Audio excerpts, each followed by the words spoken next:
শ্ৰীমন্ত শংকৰ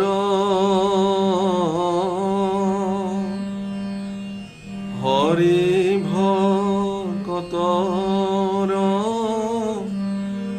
জানা যেন কল্প তৰু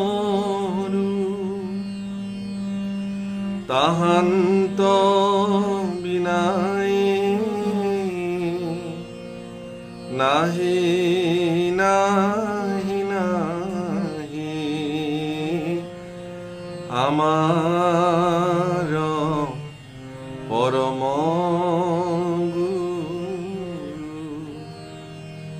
রাম আমার পরম গুরু হে রাম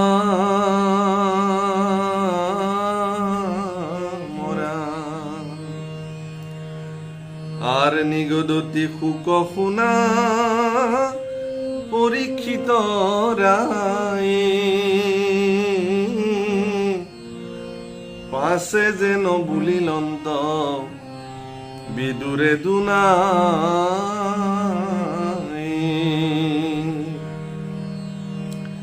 বিদুরবদতি গুরু কয়ো কৃপা করি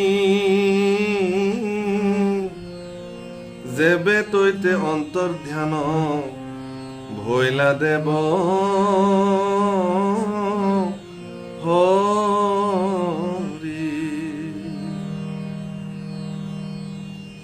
প্ৰণাম প্ৰভুসকল আইসকল জয় জয়তে আপোনাৰ সমস্তকে কোটি কোটি প্ৰণাম নিবেদন কৰিলোঁ আৰু আমাৰ আজিৰ এই অনুষ্ঠানলৈকে স্বাগতম জনাইছোঁ। ভগৱন্ত পুৰুষৰ বাংময়ী মূৰ্তি বৈকুণ্ঠৰ মহাভাগৱত শাস্ত্ৰ কলি যুগৰ শ্ৰেষ্ঠ সম্বল লোকসকলৰ কাৰণে শ্ৰেষ্ঠ সম্পত্তি এয়া শ্ৰীমদ ভাগৱত শাস্ত্ৰৰ তৃতীয় স্কন্ধ। ইতিমধ্যে ইয়াৰ আগৰ ভিডিঅ'বোৰত আমি কৈ গৈছোঁ যে ব্ৰহ্মাই সৃষ্টিৰ প্ৰাৰম্ভণিতেই পদ্মকল্প তেওঁৰ যেতিয়া জন্ম হৈছিল তেওঁ সহস্ৰ বছৰ ধ্যান কৰাৰ অন্তত কৃপা কৰি প্ৰভু ভগৱন্তই তেওঁক সাক্ষাৎ কৰিলে আৰু অনেক উপদেশ প্ৰদান কৰি শেষত আশীৰ্বাদ প্ৰদান কৰি জীৱন কৃতাৰ্থ হোৱা বুলি কৈ ভগৱান তাৰ পৰা অন্তৰ্ধান হ'ল। এই যে ভগৱান অন্তৰ্ধান হ'ল পৰীক্ষিতে এই কথা সুখদেৱৰ শ্ৰীমুখে শুনি আছিলে, গতিকে পৰীক্ষিতৰ মনলৈ প্ৰশ্ন আহিলে আৰু সুখদেৱক ক'লে যে হে গুৰুদেৱ, যিহেতু এইখিনি কথা পৰম বেদজ্ঞ শাস্ত্ৰজ্ঞ ঋষি মহামুনি মৈত্ৰেয়ই বিদুৰৰ আগত কৈ আছে, এতেকে বিদুৰ মহামতীয়ে ভগৱান ব্ৰহ্মাৰ সন্মুখৰ পৰা অন্তৰ্ধান হোৱাৰ কথাটো শুনাৰ পিছত তাৰ পিছত কি হ'ল সেই কথা জানিবৰ ইচ্ছা কৰা নাই নেকি? বিদুৰ বদতি গুৰু কয়ো কৃপা কৰি যেবে তৈতে অন্তৰ্ধান ভৈলা দেৱ হৰি তেবে ব্ৰহ্মা ঈশ্বৰৰ ধৰিয়া বচন প্ৰত্যেক প্ৰকাৰে সৃজিলন্ত প্ৰজাগণ। গতিকে যেতিয়া ঈশ্বৰ পুৰুষ অন্তৰ্ধান হ'ল আৰু ব্ৰহ্মাই তেওঁৰ আজ্ঞা ধৰি তেওঁৰ বচন অমল হিচাপে লৈ অনেক প্ৰকাৰৰ সৃষ্টি কাৰ্য কৰিবৰ কাৰণে লাগি গ'ল। হে ৰাম আর দেহে সৃজিলন্ত যত মনে উজতে কো তাকো ভালো মতে মুত বুঝায় প্রত্যেক আন জীবা মই পুষি আছো অর্থ সয়ে তাকো অনুক্রমে কুহি সে দেবু সংস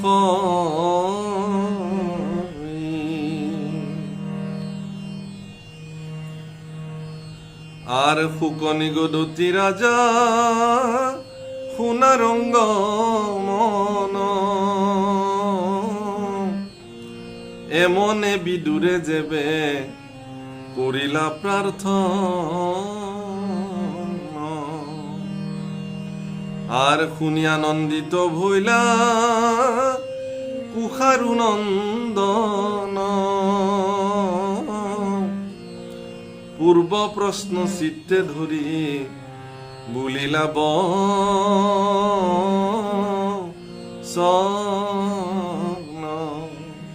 গতিকে অত্যন্ত বিনয়ীভাৱে এই কথাবোৰ মহামতী বিদুৰে কুশাৰু নন্দন মৈত্ৰেয় মহামুনিৰ পৰা শুনিব খুজিছে আৰু তেওঁ আনন্দিত হৈছে। আৰু এই কথা মহামুনি শুকদেৱে মহাৰাজ পৰীক্ষিতৰ আগত কৈ আছে। ইয়াত পৰীক্ষিত আৰু শুকৰ কথাটো সৰ্বক্ষণতে সংলগ্ন হৈ গৈ আছে। মূল কাৰণ যে সমগ্ৰ ভাগৱত শাস্ত্ৰৰে মূল তত্ত্ব হ'ল শ্ৰৱণ আৰু কীৰ্তন। নৱবিধ ভক্তিৰ ভিতৰত শ্ৰৱণ আৰু কীৰ্তনক শ্ৰেষ্ঠ ভক্তি হিচাপে মান্যতা দিয়া হৈছে। ইয়াৰ ভিতৰত শ্ৰৱণ নামৰ ভক্তি শ্ৰেষ্ঠ ভক্তি সম্পাদন ইতিমধ্যে মহাৰাজ পৰীক্ষিতে সম্পাদন কৰিছে আৰু শুকদেৱ মহামুনিৰ দৰে পৰম শাস্ত্ৰজ্ঞ নিৰ্গুণবাদী পুৰুষ মহামুনি শুক এগৰাকী শ্ৰেষ্ঠ বক্তা হিচাপে বিশ্বত সমাদৃত হৈছে। আমি বহুবাৰ আগত শ্ৰোতা আৰু বক্তাৰ সম্বন্ধ সম্পৰ্কে কৈছোঁ আৰু আজিও কওঁ, সংলগ্ন কৰোঁ আৰু নতুন কথা এটা, যে বক্তা হ'বৰ কাৰণে তেওঁ মহামতি হ'বই লাগিব। যে এগৰাকী বক্তা যদি হয়, কৃষ্ণ কথাৰ বক্তা যদি হয়, তেওঁ মহামতি হ'ব লাগিব। মহামতি মানে কোন? মহামতি শব্দৰ অৰ্থ নাৰদৰ ভক্তি পঞ্চৰাত্ৰ তন্ত্ৰত দেৱৰ্ষি নাৰদে কৰিছে। দেৱৰ্ষি নাৰদে কৈছে যে যিজন ব্যক্তিৰ হৃদয়ত এগছি বন্তি যি ধৰণে নিৰৱধি জ্বলি থাকে, তেনেকে অখণ্ডিত ৰূপেৰে কৃষ্ণ স্মৰণ যিসকল ব্যক্তিৰ হৃদয়ত সৰ্বদা স্মৰিত হৈ থাকে, সেই ব্যক্তিসকলক মহামতি বোলে। কাৰণ ভক্তিৰ সংজ্ঞা দেৱৰ্ষি নাৰদে ভক্তি পঞ্চৰাত্ৰ তন্ত্ৰত সেই বুলি নিৰূপণ কৰিছে যে ভক্তিৰ সাধন কি? অহৰ্নিশে অৰ্থাৎ নিৰন্তৰে আপোনাৰ হৃদয়ত বা মন আৰু মস্তিষ্কত চিত্ত আদি সকলো প্ৰবৃত্তিত অহৰ্নিশে কৃষ্ণ চিন্তা প্ৰবাহিত হৈ থাকিব লাগিব। সেয়ে হ'ল ভক্তিৰ প্ৰথম লক্ষণ। গতিকে বক্তাসকল স্বাভাৱিকভাৱে সেই মহামতি হ'ব লাগিব, তেতিয়াহে তেওঁ শ্ৰেষ্ঠ বক্তা হয়। আৰু তেনেকুৱা শ্ৰেষ্ঠ বক্তা হ'ল মহামুনি শুকদেৱ। গতিকে প্ৰত্যেকটো কথাৰ আঁত ধৰি মহাৰাজ পৰীক্ষিতক সকলো কথা বৰ্ণনা কৰি ধন্য কৰিছে আৰু সেই অজুহাতত আমিবিলাকো ধন্য হৈছোঁ। দেখা গৈছে যে মহামতী বিদুৰৰ এই প্ৰাৰ্থনা শুনি কুশাৰু নন্দন মহামুনি মৈত্ৰেয় বৰ আনন্দিত হৈছে। স্বাভাৱিক, এগৰাকী যদি মহামতী বক্তা হয় কৃষ্ণৰ, সৰ্বদা যদি তেওঁৰ হৃদয়ত যদি নিৰৱধি কৃষ্ণ কথাৰ প্ৰবাহিত হৈ থাকে, সেই ব্যক্তিগৰাকীক কোনোবাই যদি কৃষ্ণ কথা সোধে, তাতকৈ আৰু তেওঁৰ আনন্দিত হ'বলগীয়া আৰু একো বিষয় নাথাকে। কাৰণ তেওঁ যিহেতু কৃষ্ণ কথা কৈ ভাল পায়, গতিকে তাতকৈ আৰু সুযোগ বেলেগ তেওঁক আৰু নালাগে। গতিকে মৈত্ৰেয় মহামতীও বিদুৰ মহামতীৰ প্ৰশ্নত অত্যন্ত আনন্দিত হৈছে যে তেওঁ ক'বলৈ আৰম্ভ কৰিছে পূৰ্ব প্ৰশ্ন চিত্তে ধৰি। ইয়াৰ আগতো মহামতী বিদুৰে যিসমূহ প্ৰশ্ন নিৰ্ণয় কৰি থৈ দিছে, সেই প্ৰশ্নসমূহৰ এটা এটা উত্তৰ কুশাৰু নন্দন মৈত্ৰেয় দিবলৈ আৰম্ভ কৰিছে। হে মৰা আৰ মৈত্ৰেয় বদতি ধন্য ধন্য পূৰ্বৰ শুনিও কোৱাৰ সৃষ্টি যেন আতপ পাছে প্ৰজাপতি ধৰি প্ৰভুৰয়া দেখ সেহি মহাৰূপে কৰি মনক প্ৰবেশ আৰ কৰিলন্ত তপ দিব্য হতে কবৎসৰ পৰম আনন্দ ভইলা মন সৃষ্টি গতিকে প্ৰভু ভগৱন্তই তেওঁক কৃতাৰ্থ হ'বলৈ আশীৰ্বাদ দি থৈ গ'ল আৰু তাৰ পিছত ঈশ্বৰৰ আজ্ঞা ধৰি ব্ৰহ্মাদেৱে আৰু শতেক বছৰ দিব্য তপস্যা সাধন কৰিলে, কাৰণ তেওঁ এতিয়া সৃষ্টি কাৰ্যত হাত দিব। এই কথাবিলাক মানুহৰ জীৱনৰ কাৰণে অতি প্ৰয়োজন। সৃষ্টি কাৰ্যত অকল ব্ৰহ্মাই নহয়, প্ৰত্যেকটো জীৱকেই ব্ৰহ্মাই সৃষ্টিৰ যিটো ক্ষমতা, এই ক্ষমতা প্ৰদান কৰিছে। সেইকাৰণে ব্ৰহ্মাদেৱে সমগ্ৰ বিশ্ব ব্ৰহ্মাণ্ডৰ অন্যান্য জীৱসমূহক সৃষ্টি কৰিবৰ কাৰণে ভগৱানৰ যিহেতু আজ্ঞাপৰ আছিলে, তেওঁ ধুমধাম সৃষ্টি কৰিব পাৰিলেহেঁতেন, কিন্তু নাই কৰা। সেই সৃষ্টি কাৰ্যৰ আগতো তেওঁ শতেক বছৰ দিব্য তপস্যা সাধন কৰিছে, তাৰ পিছতে সৃষ্টি কাৰ্যত ভাগ লৈছে। বিশেষত মনুষ্যসকলে, আমিও অনুৰূপ জীৱ সৃষ্টি কৰোঁ, গতিকে মনুষ্যসকলেও সৃষ্টি কৰাৰ আগমুহূৰ্তত তেনেকুৱা তপস্যা সাধন কৰিব লাগে। কাৰণ মনুষ্যসকল বিশেষত অমৃতস্য পুত্ৰা, যিহেতু মানুহ অমৃতৰ সন্তান, গতিকে অমৃত সন্তান মানুহবিলাকে অনুৰূপ অমৃত সন্তান জগতলৈ আনিবৰ কাৰণে তেওঁলোকেও সৃষ্টি কাৰ্যত মনোনিৱেশ কৰাৰ আগমুহূৰ্তত অনেক তপস্যা সাধন কৰিব লাগে। তপস্যা মানে মই সেই গছৰ তলত বহি সেই কৰা তপস্যাৰ কথা কোৱা নাই, তাক সাধনা বোলে। যিহেতু ঈশ্বৰে আমাক ক্ষমতা দিছে সৃষ্টি কৰিবৰ কাৰণে, সেই সৃষ্টি কাৰ্য আমি কেনেকৈ সম্পাদন কৰিম, তাৰ নৈতিকতা কিবা আছেনে নাই, তাৰ কিবা শাস্ত্ৰীয় বিধান আছেনে নাই, তাৰ কিবা আধ্যাত্মিক ব্যৱস্থাপনা আছেনে নাই, এই কথা বিশেষভাৱে নৱপ্ৰজন্মই জনাটো দৰকাৰ। যদি কোনো ইচ্ছুক নৱপ্ৰজন্মই এই কথা জানিব খোজে, তেতিয়াহ'লে আমি তেওঁলোকৰ লগত কথা পাতিবৰ কাৰণে আগ্ৰহ হৈ আছোঁ, তেওঁলোকে পাতিব পাৰে। কাৰণ কিয়, সমাজত এটা জীৱ পৃথিৱীলৈকে অনাটো সহজ কথা। আজি কুকুৰ, শিয়াল, গাহৰিও এপালমান জন্ম দিছে, কিন্তু তাৰ কোনো সংস্কাৰ নাই, তাৰ কোনো বিধি ব্যৱহাৰ নাই। কিন্তু মনুষ্যৰটো তেনেকুৱা হ'ব নোৱাৰে। গতিকে মনুষ্যই যদি গাহৰি, কুকুৰৰ নিচিনা সৃষ্টি কাৰ্যত মনোনিৱেশ কৰিবলৈ আৰম্ভ কৰে, তেতিয়াহ'লে মনুষ্যসমূহ অমৃতৰ পুত্ৰ হ'বনে? এইটো বহুত ডাঙৰ কথা।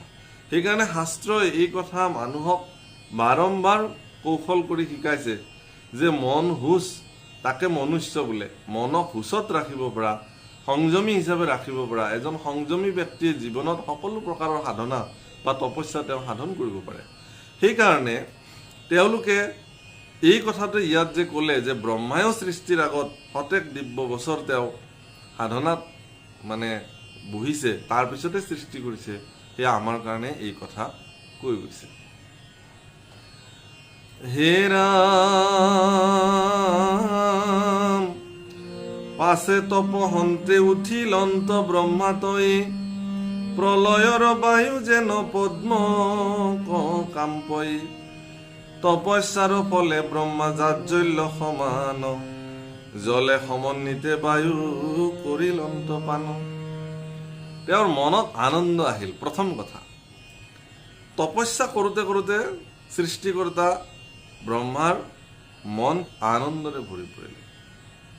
আমি আগতেও কৈছোঁ, আনন্দ ঈশ্বৰৰ এটা স্বৰূপ। মানুহৰ মনত আনন্দ, যাক আমি পৰম সুখ বুলি কওঁ।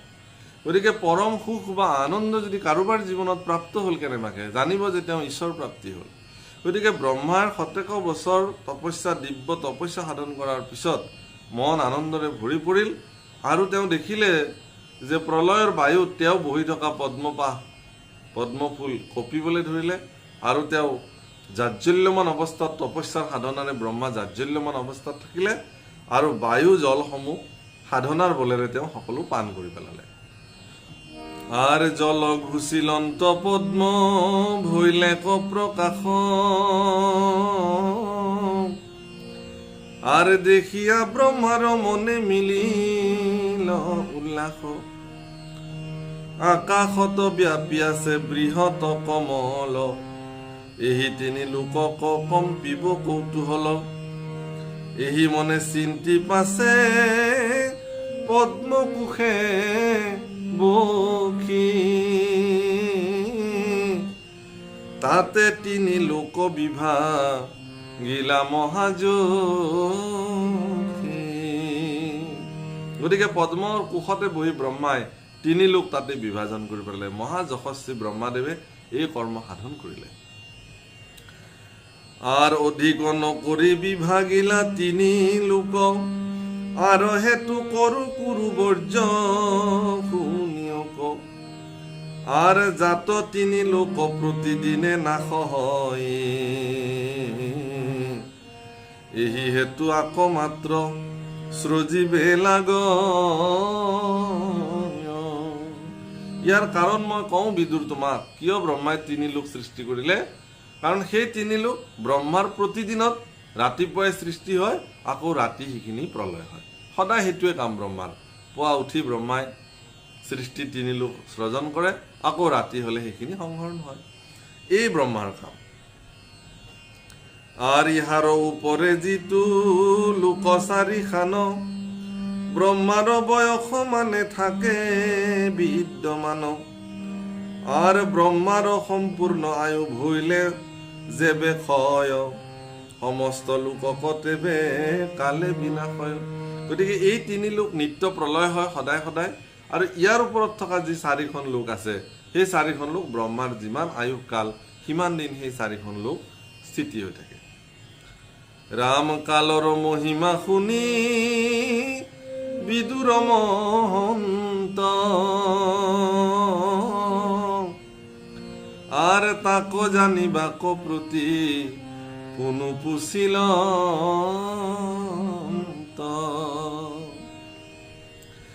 আর বিদুর বদতি বাপ কৃপা করিউক, কালর লক্ষণ বেশি নাই কহিউক। কিবা স্থূল সূক্ষ্ম রূপ কয়ো ভাল করি, পরম আনন্দে মই শুনো কর্ম করি। যে হে মৈত্রেয় দেৱ, মোক তেতিয়াহ'লে এই কালৰ নিৰ্ণয় সম্পৰ্কে বা কালৰ লক্ষণ সম্পৰ্কে মোক জনোৱা। যিটো কথা আমাৰো জানিবলৈ মন যায়, কাৰণ সেই কালৰ আমি অধীন। কৃষ্ণ একদেও দুখহাৰী, কাল মায়াদীৰ অধিকাৰী, কৃষ্ণ বিনে শ্ৰেষ্ঠ দেৱ দেৱ নাহি নাহি আৰ। এই কাৰণে কৃষ্ণ শ্ৰেষ্ঠ দেৱ যে তেওঁ কাল মায়াদীৰ অধিকাৰী।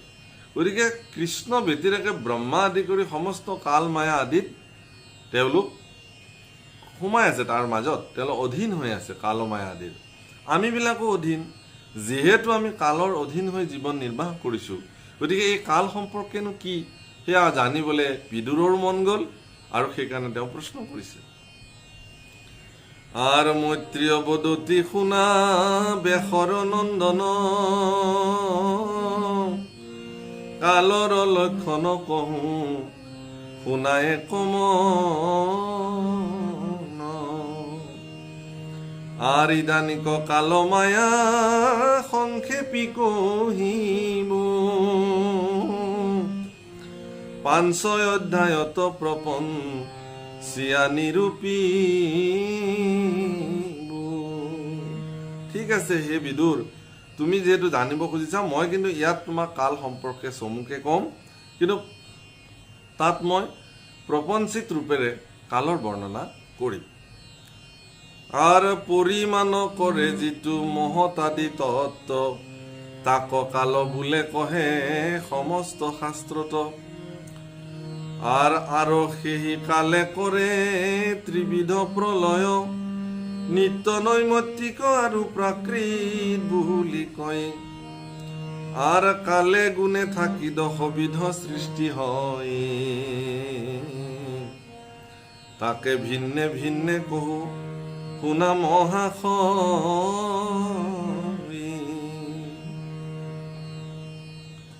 পৰিমাণ কৰে যিটো মহত্ত্বাদি তত্ত্ব, মহৎ আদি তত্ত্ব, পৰিমাণ যিটো পৰিমাণ নিৰ্ণয় কৰিব পাৰে, সেই কালৰ স্বৰূপ। যেনে কৈছে কি 3 প্ৰকাৰৰ প্ৰলয় সংঘটিত হয়, নিত্য প্ৰলয়, নৈমিত্তিক প্ৰলয় আৰু প্ৰাকৃত প্ৰলয়।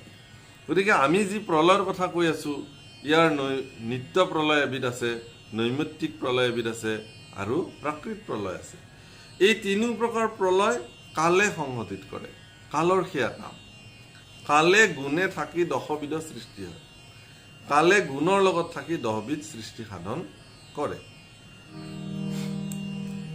আর আদ্য স্বর্গ মহত্তত্ব দ্বিতীয় অহংকার, পঞ্চতন মাত্রা কজে তৃতীয় কইলু সার। জ্ঞান কর্মেন্দ্রিয় ক চতুর্থ বুলি স্বর্গ, পঞ্চম ইন্দ্রিয় অধিষ্ঠাতা দেবগর্গ। পঞ্চপর্বা অবিদ্যা ক ষষ্ঠ সৃষ্টি হয়, সাবধান মনে শুনিও ক মহাশয়। 6বিধ বৃক্ষ সৃষ্টি বুলিও সপ্তম, 28 প্ৰকাৰে পশু হয় অষ্টম। ৰজগুণে অধিক কৰ্মত সদাৰত, হেনয় মনুষ্য স্বৰ্গ জানা নবমত। সনত কুমাৰ আদি যত দেবগণ, আৰ আকৌ দশম স্বৰ্গ বোলে সৰ্বজন। এই 10 প্ৰকাৰৰ সৃষ্টি কালে কৰে, গুণৰ লগত থাকি সম্পাদন কৰে। তাৰে প্ৰথমবিধ স্বৰ্গ বুলি, স্বৰ্গ মানে সৃষ্টি আচলতে, আমি আগতেও কৈছোঁ, তৃতীয় স্কন্ধত স্বৰ্গ সম্পৰ্কে কৈছে। গতিকে ইয়াত কৈছে যে প্ৰথমবিধ স্বৰ্গ হ'ল মহত্তত্ব, দ্বিতীয়বিধ স্বৰ্গ হ'ল বা সৃষ্টি হ'ল অহংকাৰ, তৃতীয়বিধ হ'ল তন্মাত্ৰা, আৰু চতুৰ্থ হ'ল জ্ঞান কৰ্মেন্দ্ৰিয়, আৰু পঞ্চম হ'ল ইন্দ্ৰিয় দেৱবৰ্গ যিবিলাক অধিষ্ঠাতা তেওঁলোক, আৰু পঞ্চপৰ্ব অবিদ্যাক ষষ্ঠ সৃষ্টি বুলি, অবিদ্যাও সৃষ্টি ব্ৰহ্মাৰ। আকৌ 6বিধ বৃক্ষ সৃষ্টি হয়, এইটো সপ্তম সৃষ্টি। আকৌ 28 প্ৰকাৰৰ পশু আদি সৃষ্টি হয়, এইটো অষ্টম সৃষ্টি। আৰু ৰজগুণে অধিক কৰ্মত সদাৰত মনুষ্য সৃষ্টি নৱমত হয়, নৱমত মনুষ্য সৃষ্টি। আৰু সনত কুমাৰ আদি দেৱসকল বা এইবিলাকক দশম স্বৰ্গ বোলে, অৰ্থাৎ 10 নম্বৰ সৃষ্টি। এই সম্পৰ্কে বিস্তৃতভাৱে পৰৱৰ্তী বৰ্ণনা কৰিব।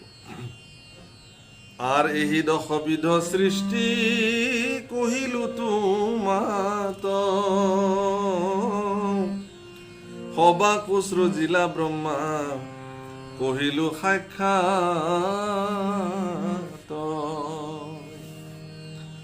আর যেন মত হুয়া আছে প্রাণীগণ, 20 অধ্যায়ত তাক কৰিব বৰ্ণ। ইয়াৰ উপৰিও আৰু যিবোৰ সৃষ্টি কথা আছে, সেই সৃষ্টিসমূহ আমাৰ 20 নম্বৰ অধ্যায়ত ইয়াৰ বিতং ব্যাখ্যা কৰিব। আৰ আৱে শুনিয়ক যেন কালৰ ব্যৱস্থা, যত কহু সবে ঈশ্বৰৰ লীলা কথা। গতিকে এতিয়া আমি কালৰ ব্যৱস্থা সম্পৰ্কে ক'ম, আৰু এই কালৰ ব্যৱস্থা সম্পৰ্কে বৰ্ণনা কৰিব। গতিকে যিখিনি ঈশ্বৰৰ প্ৰকৃতি লীলা, তাৰমানে কালৰূপী ঈশ্বৰেই আচলতে, তেওঁ যিহেতু কালৰ মালিক বা কালৰ অধিষ্ঠাতা, গতিকে কাল ঈশ্বৰৰ দ্বাৰা পৰিচালিত হয়। প্ৰভুসকল, এই কথা সৰ্বদা আমি জ্ঞাত হৈ থকাটো ভাল যে যি কালৰ দ্বাৰা আমি সমস্ত বিশ্ব ব্ৰহ্মাণ্ড পৰিচালিত হৈ আছে, সেই কালৰ মূল স্বৰূপে হ'ল ঈশ্বৰ, তাৰ বাহিৰে বেলেগ নহয়। যি মন তাকেই কৰিব, এয়া কালৰ নিৰ্দিষ্ট গতিত ভগৱন্ত পুৰুষে কালক তেওঁ চলাই লৈ গৈ আছে, নিজেই কালৰ স্বৰূপ হয় তেওঁ। আৰ শুনা নৰ নাৰীগণ হুয়া এক মন, তৃতীয় স্কন্ধৰ কথা পৰম গহন। পদয় অৰ্থ গভীৰত নিন্দা নোযোৱাই, স্বভাৱতে গূঢ় এইটো মূৰ দুখ নাই। উপদেশত কৈছে কবি, হয়ো আপোনালোকেও হয়তো, মই মন কৰিছোঁ যে আপোনালোকে হয়তো কিছুমান কথা বুজিবলৈ অকণমান টান পাব পাৰে, কিন্তু গভীৰভাৱে যদি 3-4 শুনে, তেতিয়াহ'লে হয়তো সেইখিনি মনস্তাত্ত্বিকভাৱে আপোনালোকৰ হৃদয়ত ই ঈশ্বৰৰ কৃপা হ'ব বুজিবলৈ। তৃতীয় অধ্যায়টোৱে বৰ গভীৰ, অত্যন্ত গূঢ়তত্ত্ব কথা।